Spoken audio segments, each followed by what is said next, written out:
Okay, so we'll be spending 2 days on optimization. This is the day one notes. The second day is really just practicing problems like this. So really, we're going to learn it in one day.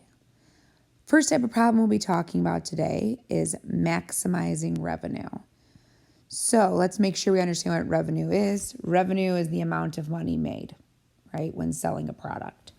So this one says, Lenny has found that the daily revenue from his lemonade stand is a function of the unit price P he charges per cup of lemonade. Using algebra only, find the unit price P that should be charged to maximize the revenue.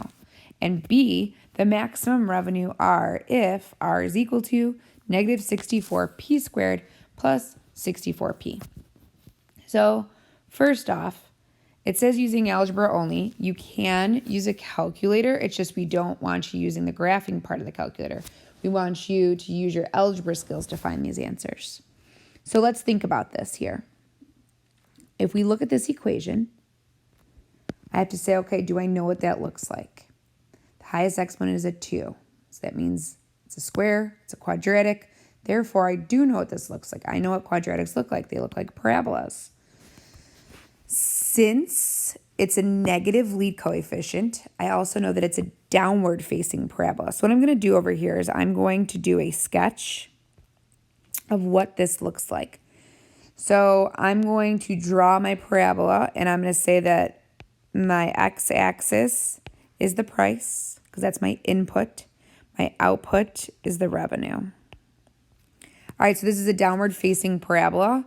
I also know that the y-intercept 0, 0, because when I plug in 0 for P, I get 0 for R. So I know that it looks something like that. And I'm not going to draw these ends here because I don't need them. Okay? I only need the positive price, positive revenue. Okay. So, no, I want that still. What is this problem asking me for? So A is asking me for the price P that should be charged to maximize the revenue. And B is find the maximum revenue. So where on my graph would that be located? Right here. This price P would give me the max revenue. So A's question is going to be finding that P value, and B is going to be finding that R value. So if you think about vocabulary-wise, what's special about that point on our parabola? It's the vertex. And we know how to find the x value of the vertex. We use the formula, the x is equal to the opposite of B over 2 times A. So let's find that. And you could put P equals since it's P and not X in this problem, but X isn't bothering me. So opposite of B, B is the coefficient in front of your linear term. So that is 64, but it's the opposite, so negative 64 over 2 times, and A is the coefficient in front of your P squared in this case, or X squared. So that's negative 64. Now you can, once again, use a calculator if you need to get this, but I don't think we should need a calculator for this, personally, because I know negative 64 divided by negative 64 is 1. So that is 1/2. Now remember, I called it X, but it's really P. And then I want to put what units this is. So if I look, this is the price that he should be charging per cup of lemonade. So I'm not going to put $0.50. I'm going to change it to a decimal of 50 cents. And that's my answer to A. Now I'm going to find the answer to B. B says find the maximum revenue. So I just found this P value is 0.5. If I want to find this R value, all I have to do is plug in that P value. So I'm going to do R equals negative 64 times 1/2 squared plus 64 times 1/2. Once again, you can use 50 cents, you can use 0.50, and you can use your calculator, but once again, I like mental math and using my brain here. When you square a fraction, you square the numerator and you square the denominator, so that's 1/4. 1/4 of negative 64 is the same thing as dividing by 4, so that's negative 16, or taking half twice. So half of 64 is 32, half of that's 16. It's negative, though. Half of 64 is 32, and then now I can combine those, and I get 16. Now I just need my units. This is revenue or money made, so $16. And that's the answer to B. Okay, so what you're going to see is that the ideas in the next few problems are very similar, except you're not given the equation. Part of these next few problems is write a quadratic equation. So we'll start with maximizing area. This first one here says Jody wants to fence in a rectangular garden along one side of her garage. She has 50 feet of fencing and does not need to fence the side along the garage. So first, before I write a quadratic equation, I have to draw a picture of this because I need to know what it looks like. So this red line right here is going to be the garage. That's the garage, the side of it. Okay, so now Jody wants to build a rectangular fence, but really she only needs 3 sides of the fence because the 4th side's the garage. So I'm going to change colors here. I'm going to say this piece, and this piece. And there's her rectangular fence. Okay. So now, what do I know about this? I need to find the area. It says write a quadratic equation in standard form for the area. Well, I know area is length times width for a rectangle, or base times height. So I need to know what's this length and what's this length, or what's that length and what's that width. So now I'm going to look back at my problem and say, okay, well, was I given either of those? Nope, I was given that she has 50 feet of fencing. So what I'm going to do is I'm going to start off by saying is I don't know how long this is. That's X. But I do know that this is the exact same thing. So that's X. The third thing that I know is that all 3 sides add to 50. So this plus this plus this is 50. Or in other words, if I just wanted to label this, I can say the whole thing, this whole piece is 50, but I have to get rid of this piece and this piece. So I have to get rid of X and X more, or I have to get rid of 2X. You could always double check to make sure it's right by saying, okay, is X plus 50 minus 2X, is that 50? Because it has to add to 50, and it sure is. Okay. So now let's go ahead and write an equation for the area. So I have my area is equal to, and then length times width, or base times height, whatever you want to look at it. So here's my length, here's my width, or vice versa. It doesn't matter which one is which. X times 50 minus 2X. So now I say, okay, is this in standard form? No, this is in factored form. So now I want to get it in standard form. So I'm going to distribute my X, that's 50X minus 2X squared. So now I say, okay, is this in standard form? And I look at it and I say, well, nope, it's not in standard form because my highest exponent has to be first, followed by my next highest, so on and so forth. So if I rewrite this as negative 2X squared plus 50X, now my equation's in standard form. If you go from this equation to this one right here, I know you can do that in your head. Okay, next it says use algebra to find the dimensions which will maximize the area. C says find the largest area which can be enclosed. So notice it's very similar to the first one now, and now we also have our equation. So once again, just thinking about what a sketch looks like, this is a downward facing parabola. I have my values are over X, right? So this is over X, and it is up area, A. So this point right here is X comma A, and that's max A. So now if I look at question B here, it says find the dimensions which will maximize the area. So I want to find this that's going to give me the biggest area.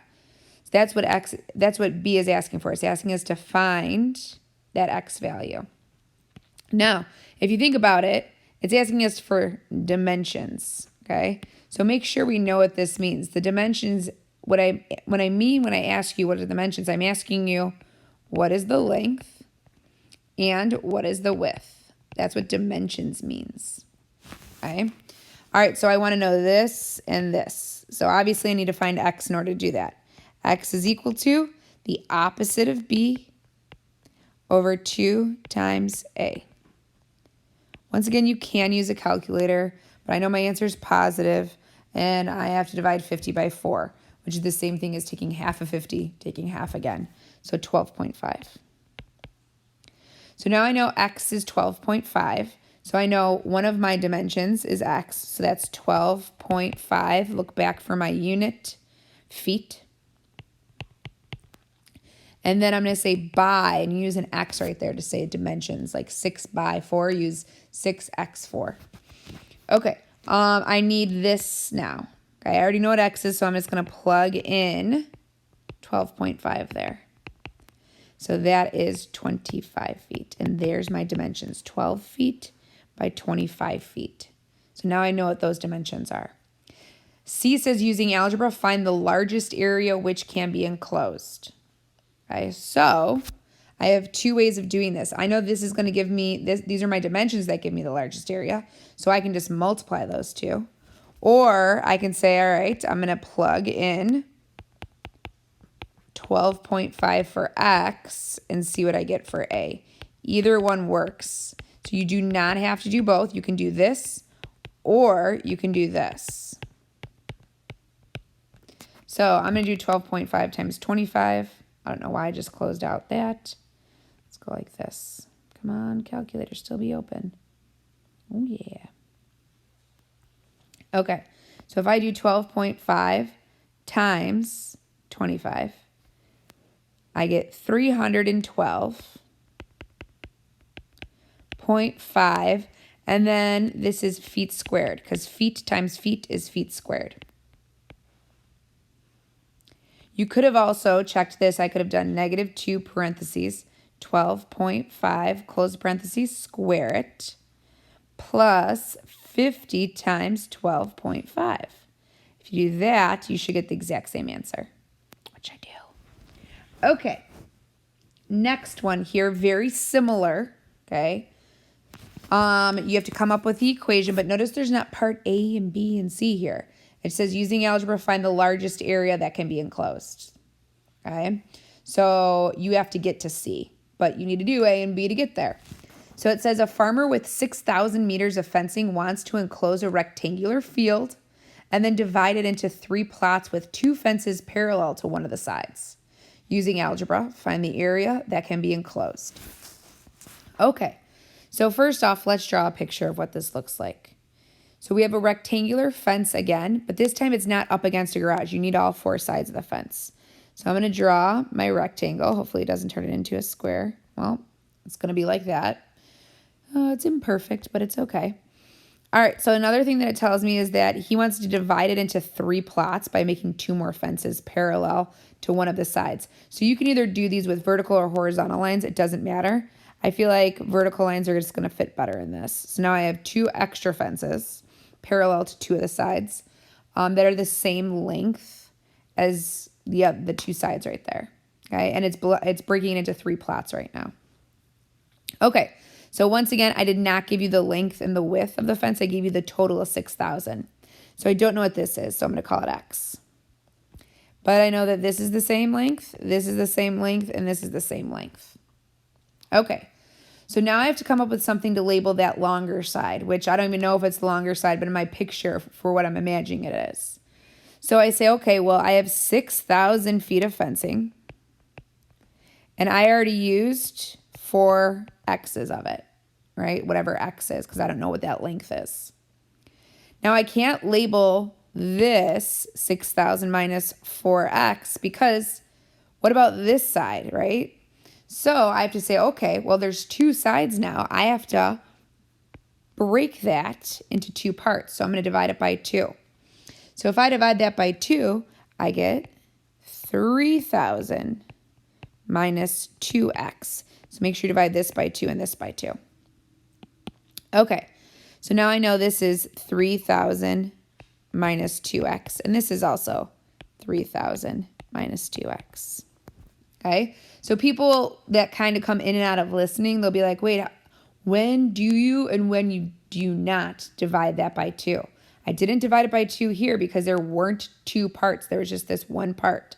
I did divide it by 2 here because there were 2 parts, those 2 red highlighted parts. Okay, so now I can write my equation for my area. Area is equal to length, which is x, times width, which is 3,000 minus 2x. Standard form, a equals 3,000x minus 2x squared. So my equation is negative 2x squared plus 3,000x. So there's my equation. It asks me to find the largest area that can be enclosed. So once again, if you're thinking about what this looks like here, you have this downward facing parabola, where this is over x and up max a. So I need to find x so that I can find the maximum area. So we're next going to use x equals the opposite of b, so negative 3,000 over 2 times a, which is negative 2. Once again, it's going to be a positive answer, and I'm dividing by 4. So I'm going to divide by 2 twice in my head. Half of 3,000 is 1,500. Half of 1,500 is 750. So now I know x is 750 meters. Okay, but once again, it didn't directly ask me for that, but I did need to find it. Okay, so now I can finally find what they've been asking me for. Once again, there's 2 ways of doing this. You can plug in 750 into this equation, or you can plug in 750 here and multiply them. I'm going to plug in 750 into the equation that starred right there. So I'm going to do a equals negative 2 times 750 squared plus 3,000 times 750. Then I'll use my calculator to get the answer here. So I'm going to do negative 2 parentheses 750 close the parentheses square it plus 3,000 parentheses 750 close the parentheses enter. All right, so big area there. 3 zeros, then one. So 1 million. So my maximum area, 1,125,000. And then I have to look at what my units in this. This is area, and I multiplied meters by meters. So this is meters squared. Okay. All right, so the last type of problem that we'll be talking about is a revenue problem. So it says a toy shop sells about 50 Action Max dolls per week at $20 each. The shop manager estimates that for every 50-cent decrease in the price, there will be an increase in sales of $5 per week. So for example, if he lowers the price by 50 cents so that it's only $19.50, he'll then sell $55. And then if he lowers it to $19, he'll sell $60. So on and so forth. So we want to know how many 50-cent decreases should he do in order to make the most amount of money. Okay, so first thing that I need to know is my revenue equation. I know that revenue is equal to, so how do I find revenue? I have to know how much something costs and how many I have of them. So I'm going to say price times, and then I'll call it sales or amount sold, whatever you'd like to call it. So basically, in order to get our quadratic, we have to come up with an equation for this and an equation for this. Okay? Well, expression. I shouldn't say equation. Expression, so that we can substitute those in. All right, so let's come up with an equation for our price, and then we'll use the right side to substitute it in. Okay, so price. I know that they're $20, okay, but the store manager is going to be taking off increments of 50 cents. I just don't know how many of those he's going to do. So remember, the X represents how many of those 50 cents increments he's going to get rid of. Sales, meaning the amount sold. So you might I don't know how you might want to word that for yourself. I just use sales. He'll sell $50, but for every time he does that 50-cent decrease, he'll do 5 more per the decrease in sales. So he'll sell 5 more dolls. So now what I have to do is I have to take this and substitute it in for price and this and substitute in for sales. So now I have the revenue equation is 20 minus 0.5x times the quantity of 50 plus 5x. Now, I would be done with the equation, but it says in standard form. That's in factored form. So I have to multiply this out to get it in standard form. Okay, so let's do that. So I'm going to distribute the 20. 20 times 50, so 2 times 5 is 10. I have R equals 10, and then 2 zeros, so 1,000. Once again, there's a calculator right there. I can use it if I want. Then I'm going to distribute the 20 here. That's 100x. Now I'm going to distribute my negative 0.5x. Negative 0.5x times 50 is negative 25x. And then negative 0.5x times 5x is negative 2.5x squared. I said negative, but I didn't write that down. Okay, so now I have to get it in standard form. So this is going to be my answer to A. I have negative 2.5x squared. These are like terms that I can combine. So plus 75x plus 1,000. Got to be really careful about making sure you get your equation correct, especially that you're just using the distributive property. Because realize if you get if you get A wrong, you're going to get B wrong. You're going to get C wrong. You're going to get D wrong. All right, next one. How should the doll be priced to maximize revenue? Okay, so realize B is not asking me for maximum revenue, but it's asking me like to start to get there. C asks me how many dolls should be sold to maximize revenue. And then D's question is find the maximum revenue. So I know I'm heading in that direction again. So we have another downward facing parabola. Now notice when I plug in 0 this time I get 1,000, but it's still a downward facing parabola. It still looks like this. This here is X, my input. This here is R, my output. So this point right here is over X, comma, max revenue. All right, so I'm going to start by finding X. How should the dolls be priced to maximize revenue? So I need that X value to figure it out. Please keep in mind that X is not my answer because this is how much they should be priced. Okay, so I'm going to do X equals the opposite of B, negative 75, over 2 times A, which is negative 2.5. So that's negative 75 divided by negative 5, which is 15. Now, once again, it should not, the answer is not $15.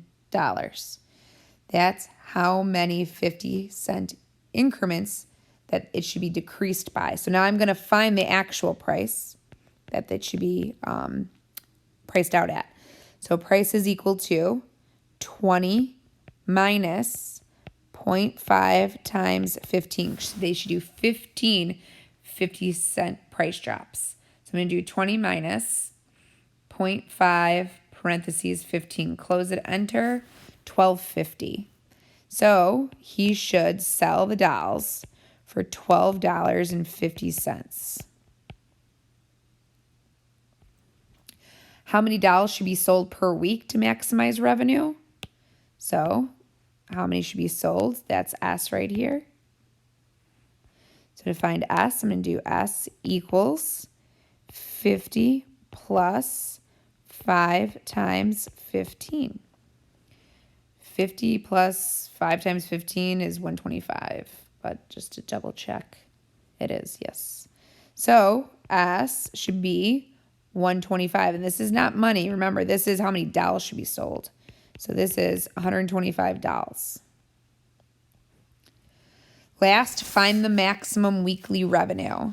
So once again, 2 ways of getting this. I can do R equals negative 2.5 times 15 squared plus 75 times 15 plus 1,000.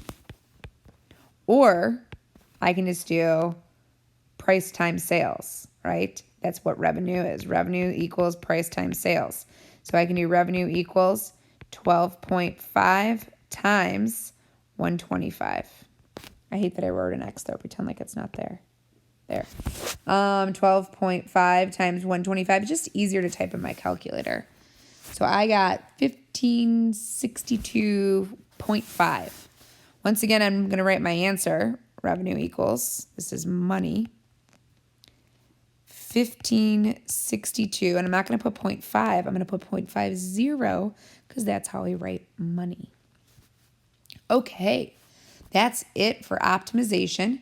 We will be doing more problems like this in the next set of notes tomorrow, but please make sure you try the homework